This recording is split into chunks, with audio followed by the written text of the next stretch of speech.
July 17, 2026 Anantapuram market సంబంధించిన దిగుమతి మరియు ధరల యొక్క సమాచారం. ముందుగా దిగుమతి విషయానికొస్తే రోజుకు అనంతపురం మార్కెట్‌లో దిగుమతి పెరుగుతూ వస్తుంది.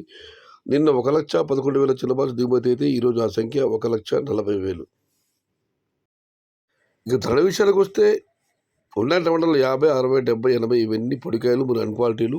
క్వాలిటీలో ఉన్న మీడియం కలిసి వచ్చి రూ. 100 చాలా వందల రూ. 100 తగ్గించి 170, 180, 190 ఇవన్నీ మీడియం మరియు సెకండ్ టైప్ క్వాలిటీలు. టాప్ క్వాలిటీలు టాప్‌లో రూ. 200 దగ్గర నుంచి 210, 220, 230 ఇవి అత్యధికంగా ఆధారపడుతున్న యావరేజ్ ధరలు. టాప్ అండ్ టాప్ అక్కడక్కడ మాత్రం పరిమిత సంఖ్యలో ఒక్కొక్క మండీలో ఒక్కొక్క రకంగా 240, 250 మరియు రూ. 260.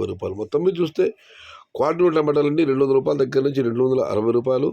మీడియం మరియు సెకండ్ టైప్ క్వాలిటీలు రూ. 100 దగ్గర నుంచి రూ. 190. Today Anantapuram market tomato stock 1,40,000 small boxes and rate is only quality tomatoes ₹200 starting rate, ₹260 ending rate and medium second type qualities ₹100 starting rate, ₹190 ending rate. ఇండ్రు अनंतपुर मार्केट तकाली वाले सिरबास ₹100 आरंभम एन्नू तरह मुड़ी आज अनंतपुर मार्केट का टमाटा आवक 1,40,000 और दाम ₹100 से शुरुआत है 260 अंत है. ఇది ఈరోజు అనంతపురం మార్కెట్ సంబంధించిన దిగుమతి మరియు ధరల యొక్క సమాచారం.